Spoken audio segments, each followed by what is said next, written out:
The history of the United States is often told through dominant narratives. Tales of colonizers and the colonized, of enslaved peoples and those who fought for their freedom, and of migration waves shaping the national fabric. But among these grand stories, quieter legacies lie buried. One such legacy is that of the Qarsherskians, a little-known triracial group whose roots run deep across the eastern United States. Primarily settled from the southern edge of Lake Erie in Ohio down through southeastern Virginia and into northeastern North Carolina, the Qarsherskiyan people are a cultural mosaic. They carry the bloodlines of 3 continents, Native American, African, and European, interwoven into a single identity, referred to in some regions as the Sweet Gum Creole. This community has long lived on the margins, their history overlooked or misclassified in official records. But what makes their story particularly compelling is not just their racial mixture, but the survival of their culture despite centuries of forced assimilation, displacement, and legal erasure. Many Qarsherskiyan descendants today may not even recognize their ancestral legacy due to lack of documentation, deliberate state policies aimed at reclassifying them, and the stigmas associated with mixed heritage. The name Qarsherskiyan itself may be unfamiliar, a phonetic blend that emerged through oral traditions. It may be derived in part from words rooted in African or native tongues, but its exact etymology is debated. Regardless, it now stands as a cultural identifier, encompassing a diverse group that defies simple categorization. This first segment serves as the gateway into understanding not only who the Qarsherskiyans are, but also why their ancestry matters. In a society that has historically depended on rigid racial classification, the Qarsherskiyans challenge those norms, offering a living example of blended identity long before multiracial became a checkbox on government forms. In the 1700s and 1800s, these communities were often known by other names: free people of color, mixed Negro, or even simply mulatto. In census records, they were shuffled back and forth depending on political tides, counted as black in one generation, native in another, or entirely erased under white or other. This racial instability further obscured their distinct cultural identity. Yet, despite the confusion and erasure, the Qarsherskiyans preserved certain traditions, spiritual beliefs, foodways, and oral histories that trace back to their complex ancestry. Their roots often include tribes such as the Saponi, Lumbee, or Nottoway. Others intermarry with free or escaped Africans and poor European settlers, forming small, tight-knit rural enclaves that maintain their uniqueness even under systemic pressure. These communities flourished in forested regions, near rivers, and in hidden valleys. Geography played a crucial role in their survival, living in less accessible areas, often away from the direct gaze of the state or dominant society. They carved out a life of self-reliance and cultural continuity. Over time, they passed down their legacy not through documents or textbooks, but through stories, rituals, and land. And that is where we begin. In the woods by the water, along hidden trails in the American South and Mid-Atlantic, where the Qarsherskiyan ancestors once lived, and where their descendants still walk, often unaware of the deep histories under their feet. In this video, we will trace their bloodlines across 3 worlds, from the ancient indigenous nations who first inhabited these lands, to the enslaved Africans brought across the Atlantic in chains, and Europeans who arrived to conquer and settle. Along the way, we'll explore how these groups interacted, merged, and created a new, distinctly American lineage. Through 10 segments, we'll uncover not just names and places, but meaning, the why behind their persistence, and what their story says about race, identity, and survival in America. From genetic evidence to oral folklore, from lost documents to cultural memory, we'll follow the breadcrumbs of ancestry that lead us to the heart of Qarsherskiyan identity. This is the Crit Stories, and you're about to uncover a forgotten American story that spans oceans, bloodlines, and centuries. Long before the arrival of Europeans or the forced migration of Africans, the lands now known as Ohio, Virginia, and North Carolina were home to diverse and complex indigenous civilizations. These were not primitive tribes scattered in isolation, but networks of sophisticated nations, each with its own language, belief systems, agricultural knowledge, and territorial claims. The first root of the Qarsherskiyan ancestry begins here, among these original stewards of the American landscape. In regions stretching from the banks of Lake Erie to the wetlands of the Chesapeake Bay, tribal groups such as the Saponi, Nottoway, Occaneechi, and Pamunkey thrived. Their settlements were often centered along rivers and trade routes, vital arteries that connected communities across vast distances. These tribes were skilled farmers, traders, and warriors, and they developed diplomatic relationships with one another well before Europeans ever touched American soil. The native blood that runs through Qarsherskiyan veins is not simply genetic. It is spiritual and cultural. The indigenous influence shaped how these later triracial communities understood the world around them. Their farming practices, knowledge of medicinal plants, and reverence for land were passed down quietly through generations. Even today, in some Qarsherskiyan-descended households, certain planting rituals, herbal remedies, and place names have indigenous origins. However, the story of native ancestry in the Qarsherskiyan lineage isn't always easily traceable. Colonization brought catastrophic disruption. Between warfare, disease, displacement, and forced assimilation, many eastern tribes saw their populations decimated and their land seized. Survivors were often coerced into alliances or driven into interior territories to escape colonists. In these hidden spaces, removed from expanding European settlements, displaced indigenous people encountered others who were also fleeing oppression, runaway African slaves, and marginalized European settlers. These meetings were not always harmonious, but over time, a cultural fusion began to take root. One major misconception is that Native American tribes were monolithic in their treatment of outsiders. In truth, tribal policies varied greatly. Some tribes welcomed African refugees, integrating them into their communities through marriage and alliance. Others took a more defensive stance, wary of outsiders due to past betrayals. Yet, in the wilderness beyond colonial control, necessity often bred cooperation. Early colonial records sometimes speak of free-colored, people living in native villages, or half-breed, children born to native mothers and African or European fathers. These vague descriptors give only hints of the deeper, more complex familial ties being formed. In fact, the very notion of a Qarsherskiyan community likely began to coalesce in this early period of intercultural survival, when families were formed not by race, but by trust, shared hardship, and proximity. The cultural traits that emerged from these unions reflected this native core. For example, stories were often passed down orally rather than written. Identity was tied to land and place, rather than paper documentation. Families maintained sacred knowledge of natural cycles, moon planting, and ritual healing that had direct roots in indigenous tradition. Some Qarsherskiyan surnames trace back to native families, although exact documentation is hard to find due to deliberate erasure. The U.S. Census often miscategorized or entirely ignored indigenous identity unless a person was enrolled in a federally recognized tribe, an option rarely available to mixed communities. In the South, laws such as Virginia's 1924 Racial Integrity Act explicitly sought to classify anyone with even a trace of African ancestry as colored, thereby stripping away indigenous identity from thousands of people. Despite these legal and cultural erasures, the Qarsherskiyan memory held on. Elders spoke of their Indian blood, and children grew up hearing stories of great-grandmothers who knew how to read the weather in the leaves, or great-uncles who never took a white man's name. These stories, sometimes dismissed as family legends, now stand as crucial pieces in understanding the Qarsherskiyan lineage. In recent decades, advances in genetic testing have begun to validate what oral traditions maintained all along. DNA evidence shows that many individuals from these regions, particularly those who identify as Black or mixed race, carry significant markers of indigenous ancestry, often from tribes long thought to have vanished. This native bloodline forms the first root of the Qarsherskiyan people, a grounding force that shaped their relationship to land, to family, and to survival. It was not erased by colonization or conquest. Instead, it adapted, blending with other lineages and forming the foundation for a new kind of American story. As we continue tracing Qarsherskiyan ancestry, we now turn to the second root, one forged in fire and chains, yet vital to understanding the full complexity of this forgotten community. To understand the second root of the Qarsherskiyan ancestry, we must confront one of the darkest and most transformative chapters in American history, the transatlantic slave trade.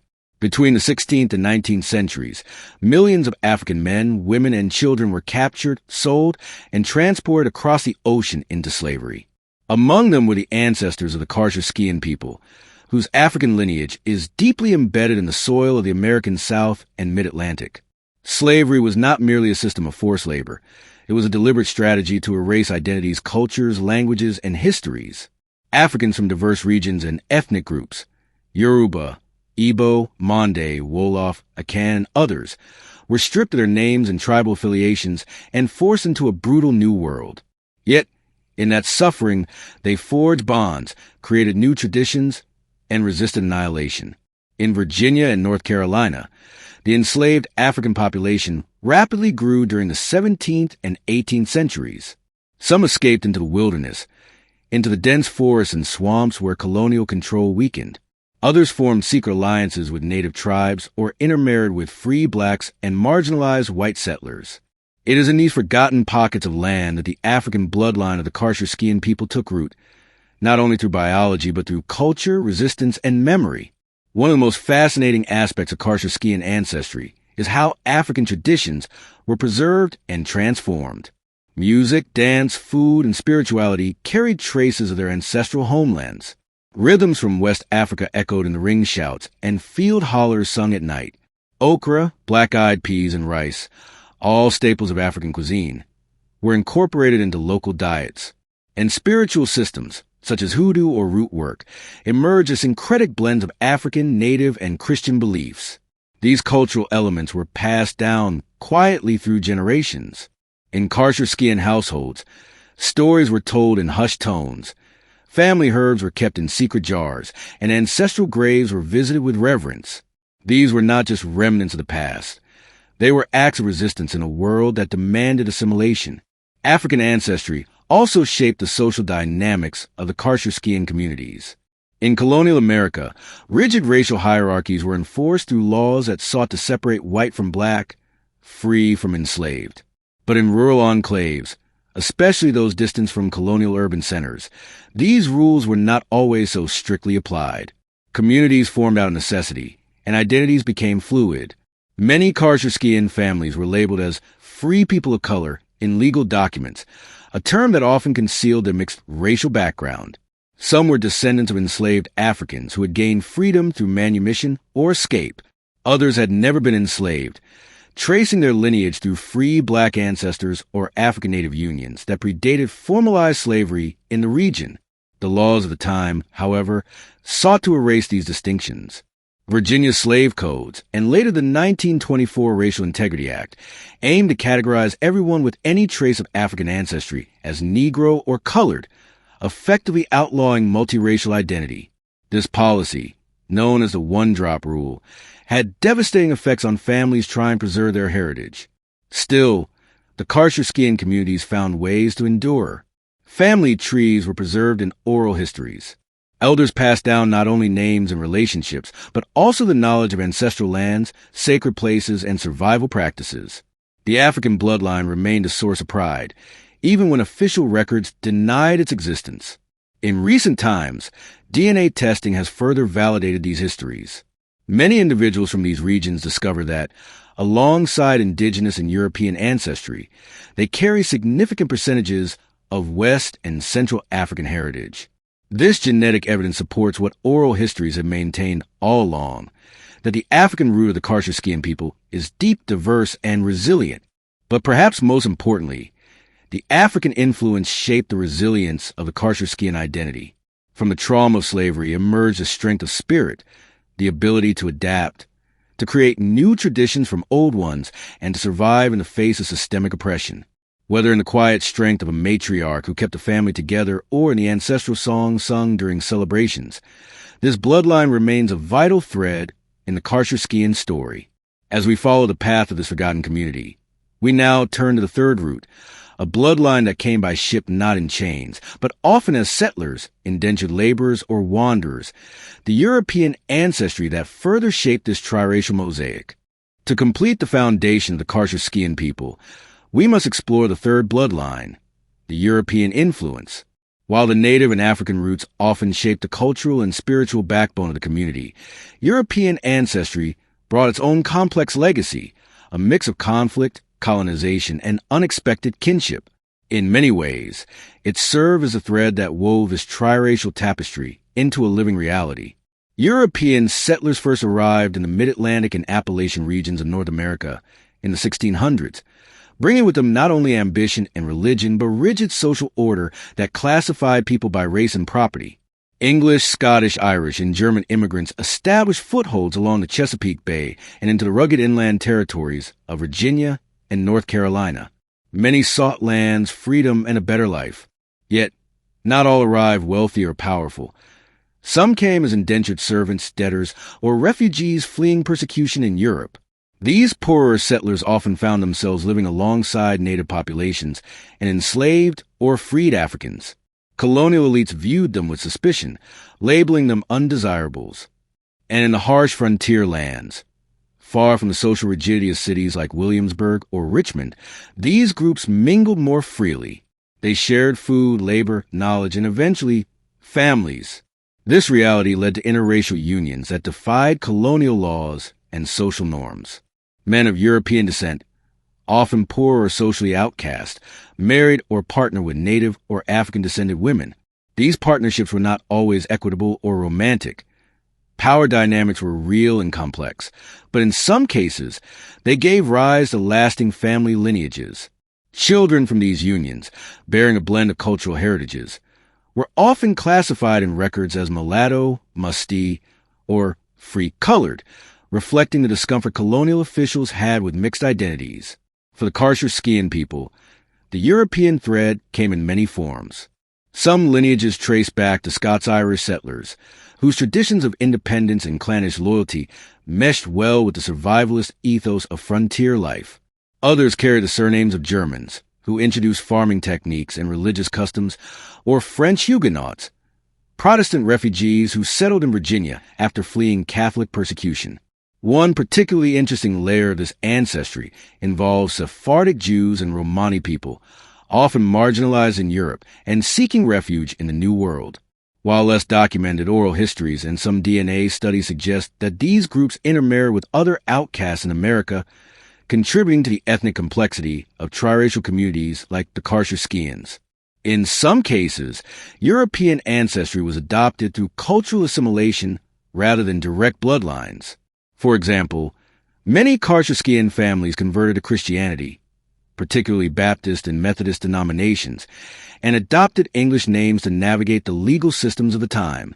While these shifts helped them avoid persecution, they also blurred cultural lines and made it more difficult for future generations to trace their diverse heritage. Records from this era are frustratingly vague.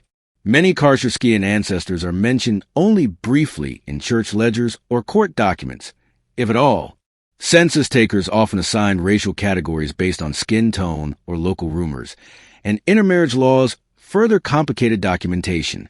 Yet, hidden between these lines are clues, surnames that recur across generations, land deeds signed with an X by those who could not write, baptismal records listing multiple children from differently identified parents. But beyond documents and DNA, it is the cultural imprints that most clearly signal European influence in the Qarsherskiyan identity.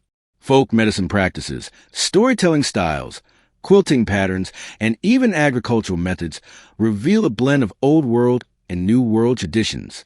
A family might use Appalachian English idioms while preparing meals that fused African spices with native ingredients.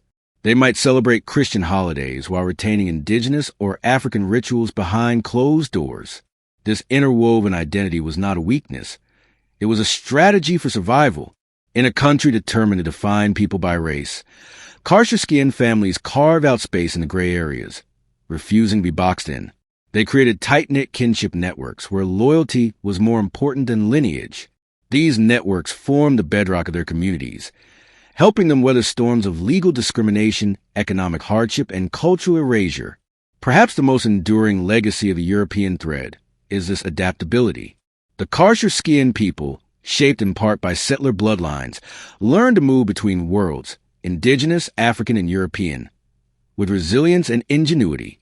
Their language, dress, and customs evolved as needed, forming a hybrid identity that was distinctly their own. As we continue to trace Qarsherskiyan ancestry, the story now moves beyond biology and into legacy. In the next segment, we explore how these three worlds blended into a new cultural identity, one hidden for centuries, yet pulsing beneath the surface of American history. By this point in our journey, we've traced the three primary ancestral bloodlines of the Qarsherskiyan people: Native American, African, and European. Each route tells a story of migration, survival, struggle, and cultural richness. But what happens when these three threads intertwine over generations? The answer lies in the birth of a distinct triracial identity, one that evolved in the shadows of American history, often ignored, misunderstood, or deliberately erased. The Qarsherskiyans are not simply a group with mixed ancestry. Their identity is not about the percentages in a DNA test. It is a living, breathing culture, forged through centuries of adaptation, secrecy, resilience, and connection. It is in this crucible, formed by necessity and shaped by environment, that a unique people emerged. Unlike multiculturalism, where separate cultures exist side by side, the Qarsherskiyan experience is one of deep fusion. Traditions from different roots weren't preserved in isolation. They were blended, creating something entirely new. Ancestral knowledge wasn't just handed down. It was reshaped, translated across languages, rituals, and generations. For example, spiritual practices among Qarsherskiyan communities might involve a curious mix: a Christian hymn sung with African cadence, accompanied by a native drumming rhythm, performed at a family ceremony whose origins lie in European harvest festivals. These were not contradictions. They were expressions of a hybrid identity that honored every root without needing to choose just one. Cultural fusion also emerged in language and dialect. In regions where Qarsherskiyan families clustered, rural Appalachia, Eastern Virginia, coastal North Carolina, their speech patterns adopted elements from multiple influences. English idioms laced with indigenous terms, African American vernacular English, and Old Scots-Irish phrases formed a unique linguistic fingerprint. In fact, some older Qarsherskiyan elders recall family-specific phrases or expressions that no one outside their kin seemed to use. Foodways tell another powerful story. Meals in Qarsherskiyan homes often included corn-based dishes that echoed indigenous staples, paired with okra or beans trace African roots, and finished with desserts or breads passed down from European settlers. These culinary practices were about more than sustenance. They were rituals, ways of remembering who they were and where they came from. Clothing, art, and crafts also reflected this blended heritage. Quilts featured patterns handed down from enslaved ancestors and stitched in styles brought from Europe. Jewelry might incorporate materials considered sacred by native ancestors. Even the construction of homes, log cabins with African-style mud daubing or thatched roofs inspired by tribal structures, told a silent story of fusion. But this identity came with challenges. In the eyes of white America, racial classification was binary. You were either white or non-white. The triracial communities that defied this logic were often viewed with suspicion or contempt. Qarsherskiyans were labeled mongrels, triracial isolates, or mixed breeds, terms used not just to define them but to marginalize and exclude them. They weren't fully accepted by the white world, nor always fully embraced by black or native communities, who were also fighting their own battles for recognition and survival. In response, Qarsherskiyan families developed an inward-looking strength. Oral histories became sacred. Family Bibles were guarded as heirlooms, not just for spiritual guidance, but because they often contained handwritten genealogies, the only record of bloodlines denied by official history. These private documents, preserved over generations, became crucial tools in preserving identity. Kinship networks, sometimes stretching across counties and states, were built on bonds of trust, not just ancestry. Cousins, uncles, and aunts weren't always blood relatives in the traditional sense. Community took precedence over rigid definitions of family. What mattered was loyalty, memory, and shared experience. The Qarsherskiyan people also developed codes of self-presentation. Depending on where they lived or what the political climate was, families might choose to identify as black, native, white, or other in census records. Sometimes this was a form of survival. Other times it was an act of quiet resistance. Identity was fluid but never forgotten. It's important to understand that this cultural fusion did not dilute their identity. It enriched it. The Qarsherskiyans were not three peoples living under one roof. They were one people made from three worlds. This distinction matters. It explains why, even today, Qarsherskiyan descendants can feel a deep connection to all their ancestral roots without being entirely defined by any one of them. Over the past few decades, cultural reclamation efforts have grown. Descendants are now working to recover old traditions, reconnect with long-lost relatives, and preserve endangered oral histories. With the rise of DNA testing and renewed interest in genealogy, younger generations are uncovering truths that were long hidden, not only by society, but sometimes by their own elders, who feared the consequences of living authentically. Today, the Qarsherskiyan identity represents resistance and resilience. It is a declaration that in a nation obsessed with racial categorization, there are those who cannot and will not be boxed in. It is a reminder that America's history is far more complicated than textbooks often admit. As we move forward in this journey, the next segment will focus on the hidden villages and enclaves where Qarsherskiyan culture survived, often far from the eyes of historians, but always alive in spirit, language, and memory. If identity was the soul of the Qarsherskiyan people, then geography was its shelter. For generations, they endured in isolated pockets, villages, hamlets, and forested backroads that most maps either omitted or forgot. These hidden enclaves became the geographic heart of Qarsherskiyan culture, allowing them to preserve traditions, language, and lineage away from the harsh glare of racial scrutiny. To understand how they survived, we must journey into the landscapes that cradle their lives.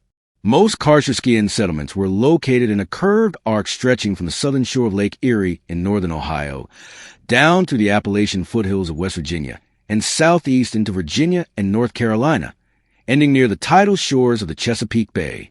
This belt of land offered more than just isolation. It provided cover, literally and culturally. Dense forests, winding rivers, and craggy ridgelines made travel difficult and outsider access rare. These physical barriers acted as natural boundaries, protecting small communities from census takers, tax collectors, and inquisitive neighbors. Settlements could go for decades with little or no official recognition, and some were known only by nicknames whispered in surrounding counties.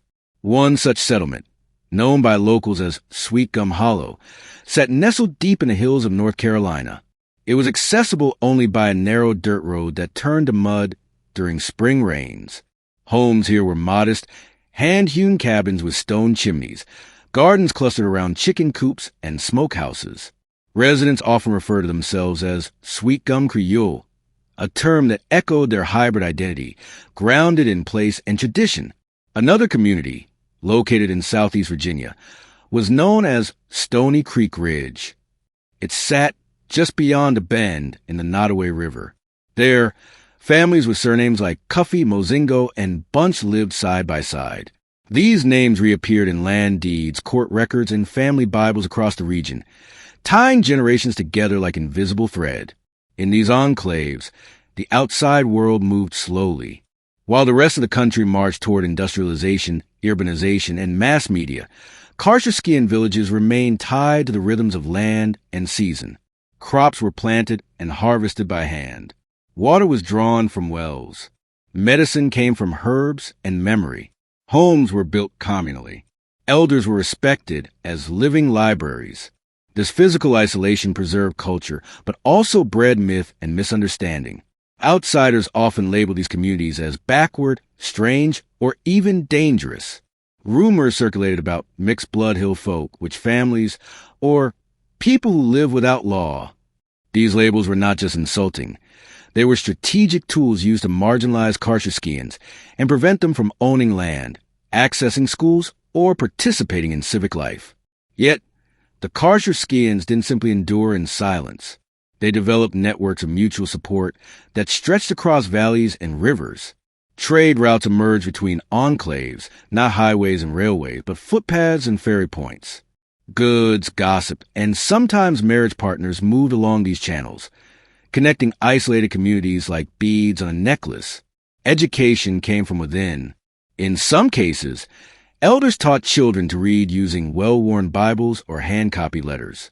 Others established informal kitchen schools, where lessons were passed from parent to child, ensuring that cultural knowledge, from songs to stories to survival skills, didn't disappear. What makes these hidden villages extraordinary is not just that they existed, but that they resisted erasure. At a time when government agencies sought to classify, control, and relocate non-white populations, these communities held their ground. They understood that survival meant more than just staying alive. It meant protecting their sense of self. Despite this resilience, the Qarsherskiyan villages faced enormous pressure. During the 20th century, forced school integration, infrastructure development, and federal housing policies led to disruption and dismantling of many triracial enclaves. Highways were paved through homesteads. Young people left for cities in search of work. With every road built and every church shuttered, another thread of the Qarsherskiyan fabric was at risk of being lost. Still, traces remain. In some places, abandoned graveyards to woods with moss-covered stones carved by hand. In others, a lone descendant still tends a family garden, planting heirloom seeds from memory. And in the minds of elders who still remember, stories echo like the calls of whip-poor wills through the trees. These hidden villages were never meant to be permanent. They were havens of adaptation, crafted for survival, but their impact is undeniable. They allowed a people who weren't supposed to exist, not as black, not as white, not as native, to build lives on their own terms. They gave space for cultural blending, storytelling, healing, and belonging. In many ways, these places became the womb of Qarsherskiyan identity. From them came musicians, farmers, spiritual leaders, midwives, and storytellers. From them came resilience and silence. From them came pride, hidden but unbroken. In our next segment, we turn to oral tradition and storytelling, the vessels through which Qarsherskiyan memory was passed when paper could not be trusted and official history turned its back. When history refuses to write your name and governments choose not to see you, survival depends on one thing: memory. For the Qarsherskiyan people, whose lives were often undocumented or deliberately misclassified, oral tradition became the lifeblood of cultural survival. Stories passed from mouth to ear, not only entertained. They preserved history, taught values, tracked ancestry, and affirmed identity in a world determined to erase it. The Qarsherskiyans, like many historically marginalized groups, knew that official records could not be trusted. Census takers mislabeled them. Churches denied them sacraments. Public institutions treated them as invisible. In such an environment, oral storytelling wasn't a luxury or leisure. It was an act of resistance. In the quiet of kitchens, under the shelter of porches, and around fires deep in forested hollows, elders passed down the only history that truly belonged to them, their own. These weren't just fairy tales or bedtime fables. Qarsherskiyan oral tradition covered a vast range: genealogical memory, spiritual parables, cautionary tales, migration stories, and folklore woven with reality. For instance, a grandmother might recount the day her own great-grandfather walked out of bondage and into mountains, hiding with a Cherokee woman who nursed him back to health. Or a father might tell his children the origin of their family name, a blend of African rhythm, European spelling, and native cadence. These stories bridge centuries. Through oral tradition, a child born in 1940 Virginia could hear about an ancestor who fought in the Revolutionary War or one who evaded the Trail of Tears. Names, places, and deeds were etched into memory, sometimes coded in songs or woven into metaphors, so that even if authorities listened, they'd never understand the truth. Spiritual storytelling played a major role as well. In Qarsherskiyan households, biblical stories were often retold with local inflection and layered meaning. The tale of Moses parting the Red Sea, for example, became a metaphor for escaping persecution, whether from slavery, anti-miscegenation laws, or racial classification systems. David and Goliath was reinterpreted as the small community rising against the oppressive powers of census bureaus or discriminatory churches.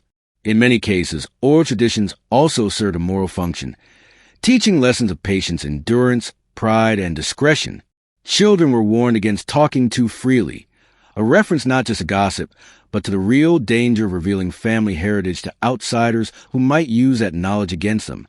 Secrecy was sometimes the only thing that kept a community from being displaced or reclassified under oppressive legal structures. Songs and chants were particularly potent. Many Qarsherskiyan families preserved lullabies, hymns, and folk songs whose origins could be traced to multiple continents. One melody might bear the cadence of West African spirituals, the instrumentation of Appalachian ballads, and the lyrics adapted from Algonquian prayers. These songs acted as mnemonic devices, ways to encode family trees, spiritual values, and geographic migrations. Consider the case of a song known in parts of North Carolina as Follow the Ridge.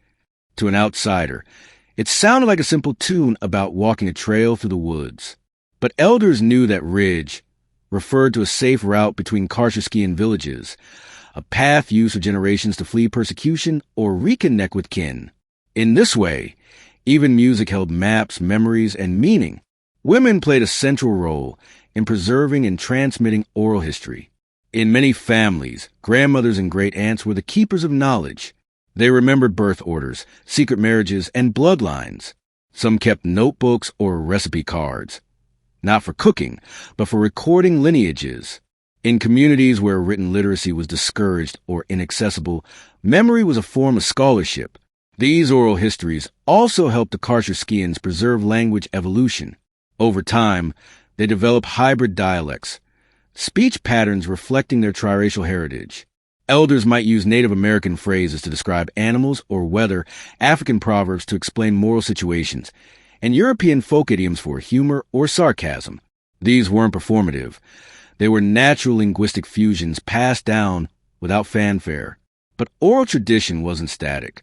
It evolved with each generation, adapting to new realities. Stories once told in hiding could later be spoken aloud. Memories that were once encoded in metaphor could finally be named with clarity.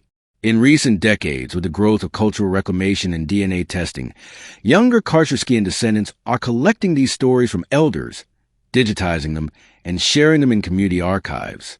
That said, there is still urgency. Every year, more elders pass away, taking with them irreplaceable knowledge. The danger is not just historical, it is cultural amnesia. The loss of these stories would mean the loss of context, nuance, and identity for future generations. Efforts are underway to preserve these oral traditions. Grassroots organizations are recording interviews.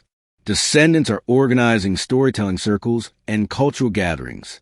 Some are even using podcasts and social media to bring Qarsherskiyan narratives into the digital age. But one truth remains constant. The voice is the vessel. In Qarsherskiyan culture, what is spoken holds power. What is remembered lives on.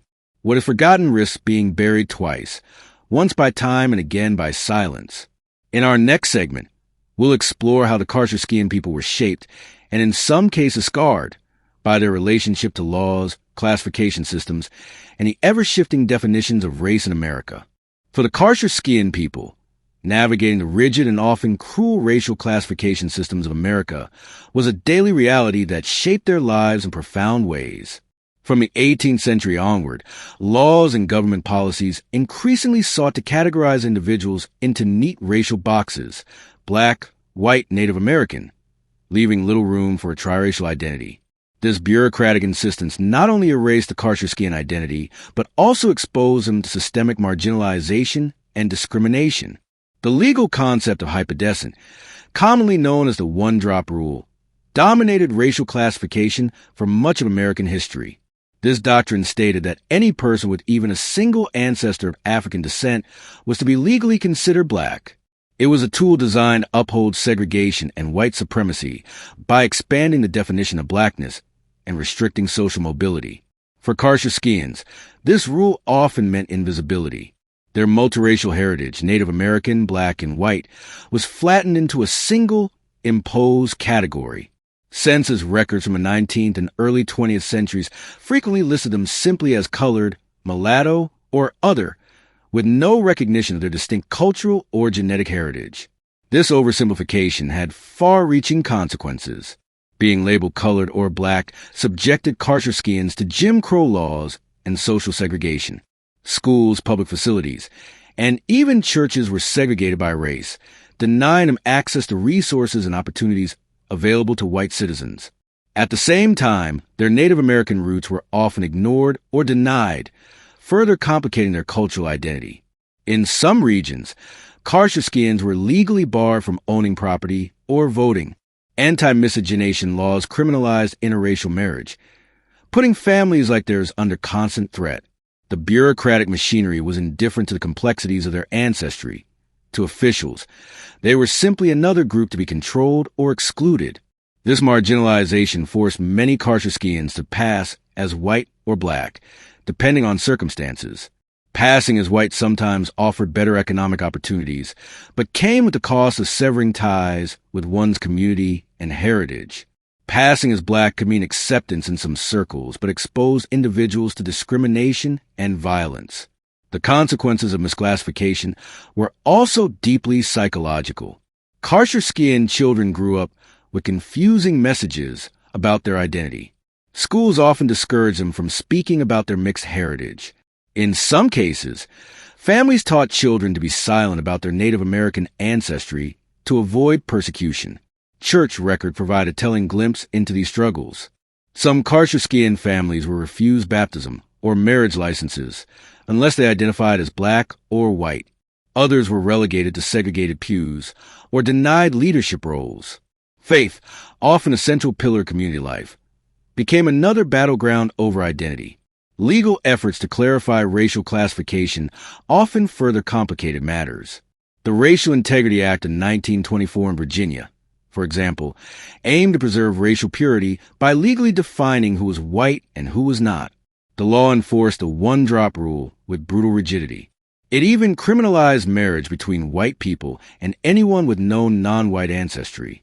Qarsherskiyan families caught in these legal crosshairs found themselves at risk of arrest, social ostracism, or worse.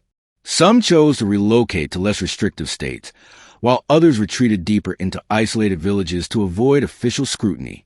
Despite these hardships, Qarsherskiyans resisted erasure.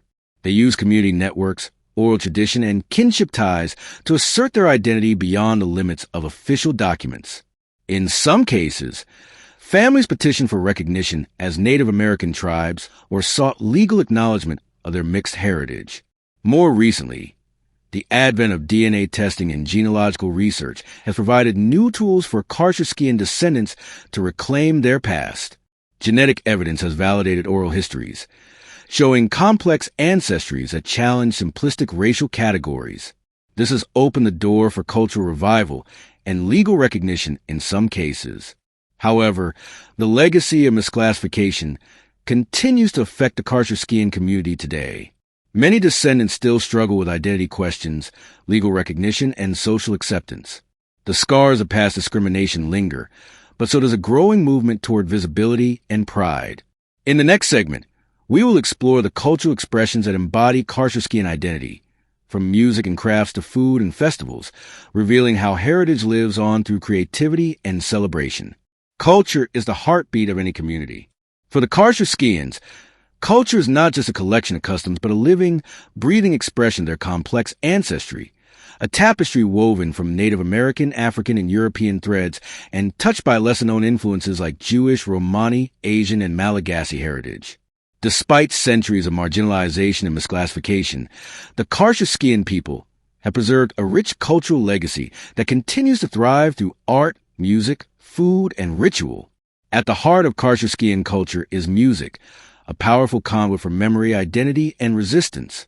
Traditional songs blend African rhythms, Native American melodies, and European harmonies in ways that are unique and deeply meaningful.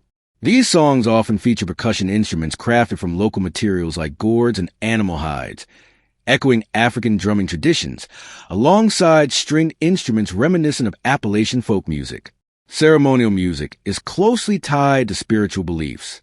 Qarsherskiyans incorporate Christian practices infused with indigenous and African spirituality, creating syncretic rituals that reflect their blended heritage. These ceremonies might include prayers and languages passed down from ancestors, drumming circles, and communal dances that honor the cycles of nature and the spirits of the land. Craftsmanship is another vital expression of Qarsherskiyan identity. Handcrafted pottery, weaving, and beadwork display patterns and techniques inherited from Native American traditions, but often combined with African designs and European motifs. For example, the use of sweet gum tree resin in crafting and healing practices is widespread and symbolizes a connection to their environment, a natural resource integral to their identity, reflected in the nickname Sweet Gum Creole. Food is also a cultural cornerstone. Qarsherskiyan cuisine reflects their triracial ancestry and adaptation to the eastern United States landscape. Dishes often combine Native American staples like corn, beans, and squash with African culinary techniques, such as slow cooking and seasoning with indigenous herbs. European influences introduce wheat, dairy, and new vegetables, resulting in unique recipes passed down through generations. One signature dish, often served at family gatherings and festivals, is a hearty stew combining local game meats, root vegetables, and a mix of spices that hint at African and Mediterranean origins.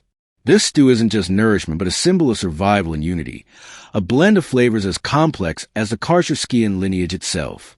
Storytelling and oral history continue to be cultural cornerstones. Elders teach younger generations through parables, songs, and poetry that reflect their collective experiences. These stories often address themes of endurance, identity, and belonging, reinforcing the importance of community ties in the face of external challenges.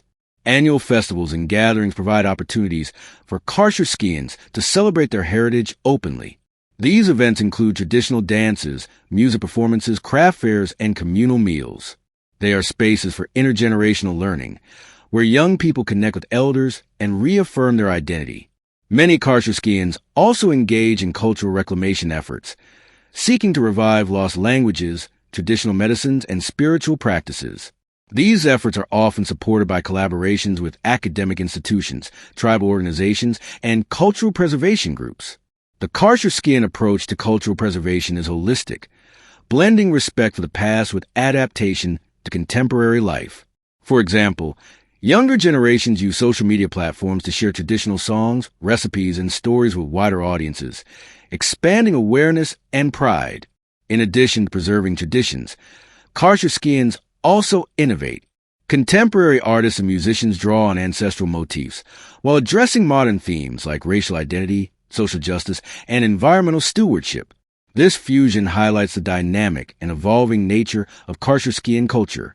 Despite challenges, the resilience and creativity of the Qarsherskiyan people ensure their heritage endures. Their culture is a testament to the power of adaptation, memory, and community in shaping identity across centuries. In our final segment, we will look forward, exploring how Qarsherskiyan descendants today are shaping their future, embracing new technologies, fighting for recognition, and continuing the legacy of their triracial ancestors. As we conclude our journey through the history, culture, and legacy of the Qarsherskiyans, it is important to look ahead at the challenges and opportunities facing this triracial community in the 21st century. The future of Qarsherskiyan identity is one of resilience and revival, as descendants strive for recognition, reclaim their heritage, and assert their place within America's complex social fabric. One of the most pressing issues is legal and political recognition. For many years, Qarsherskiyans have been overlooked or misclassified in census counts, tribal registrations, and government programs. This lack of official recognition has tangible consequences, including reduced access to social services, educational opportunities, and political representation. In recent decades, however, there's been a growing movement among Qarsherskiyan descendants to achieve tribal recognition at the state and federal levels.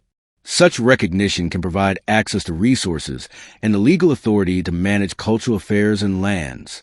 Activists and scholars have worked to document genealogies, cultural practices, and historical records to support these claims. Alongside formal recognition efforts, there's a vibrant cultural renaissance underway. Qarsherskiyan artists, musicians, and writers are gaining wider visibility, sharing their stories and challenging stereotypes about mixed-race identities. This creative output not only honors the past, but also builds bridges with other indigenous and minority communities, fostering solidarity and mutual understanding. Education plays a crucial role in this revival. Community-led programs teach younger generations about Qarsherskiyan history, language, and traditions, ensuring that knowledge is passed down authentically. Many descendants are also pursuing higher education, becoming historians, anthropologists, and cultural advocates who work to preserve and promote their heritage on broader platforms. Technology has become a powerful tool in this effort. Social media platforms, podcasts, and YouTube channels, like the Crit Stories, provide spaces where Qarsherskiyan voices can be heard globally. These digital platforms help connect dispersed communities, share cultural content, and challenge misconceptions perpetuated by mainstream narratives. Despite these positive developments, challenges remain. Issues like racial discrimination, economic disparity, and social invisibility persist. Many Qarsherskiyans continue to navigate complex questions about identity, belonging, and acceptance in societies that often prefer clear racial categories. However, the Qarsherskiyan story is ultimately one of endurance. Their triracial heritage reflects the diversity and complexity of America itself, a nation built on convergence, conflict, and cultural blending. Their experience challenges simplistic notions of race and identity, inviting us to reconsider how we understand heritage and community. In embracing their multifaceted ancestry, Qarsherskiyans offer a powerful example of cultural survival and adaptability. Their story reminds us that identity is not static, but continually negotiated and redefined across generations. As the Qarsherskiyan people continue their journey toward recognition and revival, they carry forward a legacy of strength, creativity, and unity. Their bloodlines link three worlds, but their future is shaped by the choices they make today. Choices that honor the past while forging a path toward justice and inclusion. Thank you for joining the Crit Stories on this exploration of the Qarsherskiyan ancestry. If you found this story compelling, please subscribe, and hit the notification bell to stay tuned for more deep dives into the hidden histories that shape our world.